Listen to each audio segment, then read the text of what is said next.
कुरुक्षेत्र की शाहबाद उपमंडल की एक फर्म द्वारा फर्जी खरीद फरोख्त और फर्जी बिलों के माध्यम से करोड़ों रुपए तकरीबन 64 करोड़ की जीएसटी इनपुट का मामला सामने आया है। साल भर बीतने पर सेल टैक्स विभाग द्वारा इस मामले को ठंडे बस्ते में डाले जाने पर कैथल के सिकंदर द्वारा पीएम मोदी से इसकी जांच की गुहार लगाई गई है। जी हां, सिकंदर पीएम मोदी के दरबार में इसकी जांच को लेकर गुहार लगाने पहुंचा है। यही नहीं, पूर्व सीएम भूपेंद्र सिंह हुड्डा ने भी इस मामले की जांच करवाकर दोषियों के खिलाफ नियमानुसार कार्रवाई की बात कही है। सबसे पहले समझे क्या है पूरा मामला। कुरुक्षेत्र सेल टैक्स विभाग ने चेकिंग के दौरान एक ट्रक पकड़ा तो उसका ई-वे बिल फर्जी मिला।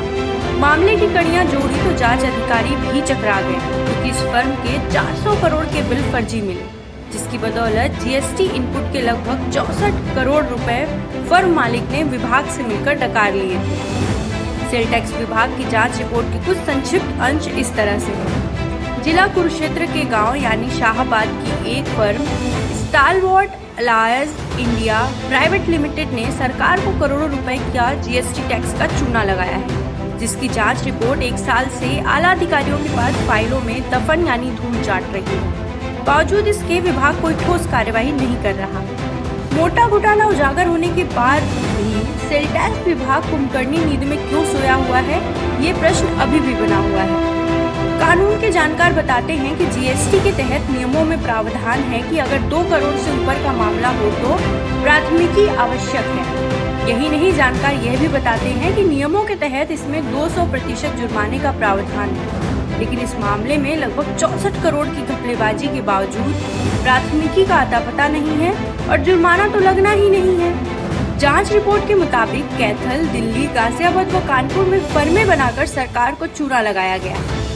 सेल टैक्स विभाग के अधिकारी करोड़ों रुपए के फर्जी वाड़े के बाद भी चुप्पी क्यों साधे हैं, ये समझ से परे है। रखी है गांव 11 में, जिसमें ये जीएसटी की चोरी करते हैं, जिसके बारे में जीएसटी के दोनों डिपार्टमेंट, सेंट्रल और स्टेट गवर्नमेंट, इनके खिलाफ कार्रवाई कर रही थी। और वहां पर Tarachand excise and taxation officer ने एफिडेविट दिया कि 63.76 करोड़ रुपए का टैक्स की इन्वॉल्वमेंट हम निकाल चुके हैं और ये बहुत ऊपर तक जा सकती है। और इन्होंने 2 साल में करीब 700 करोड़ रुपए का बिजनेस, एग्जैक्ट फिगर मेरे पास उसमें है कि नाम कॉपी है मेरे पास एफिडेविट की, वो मैं आपको दे सकता हूँ। 700 करोड़ रुपए का फर्जी फर्मों से बिजनेस किया, परंतु अभी तक कोई कार्रवाई नहीं हुई क्योंकि ये सरकारी अधिकारियों के साथ मिलकर काम करते हैं। जो पढ़ने पर पता लगा कि इन्होंने फर्जी फर्मों के साथ मिलकर फर्जी फर्में बनाकर और सिर्फ बिलिंग की है, जबकि एक्चुअल माल की कोई ट्रांजैक्शन नहीं हुई, ना कोई लेन देन हुआ और उसमें सरकार से बिना टैक्स दिए रिफंड लेकर करोड़ों रुपए का घपला किया। तो जो एफिडेविट निकला जिसमें कि ये सेल टैक्स अथॉरिटी कह रही है कि 63.76 करोड़ की टैक्स इन्वॉल्वमेंट है, तो वो क्या है, उसको थोड़ा सा कुछ वो एफिडेविट अगर आप कहें तो मैं आपको दिखा सकता हूं, मेरे पास उसकी कॉपी है। जो Tarachand excise and taxation officer हैं शाहबाद मारकंडा में, उन्होंने जिसमें उन्होंने क्लियर लिखा है कि स्टालवर्ट कंपनी ने 698 करोड़ रुपए की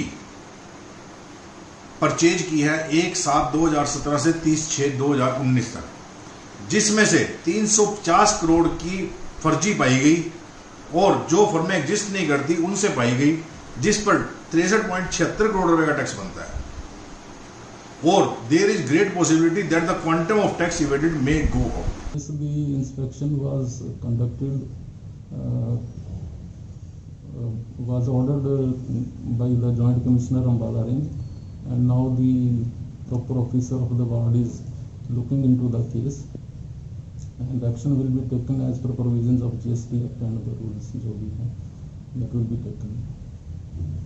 जो रजिस्ट्री के होने में जो गवर्नमेंट लेके आए वो उस टाइम जो घोटाला आया हुआ है रजिस्ट्री का, इसकी इंक्वायरी तो कराओ,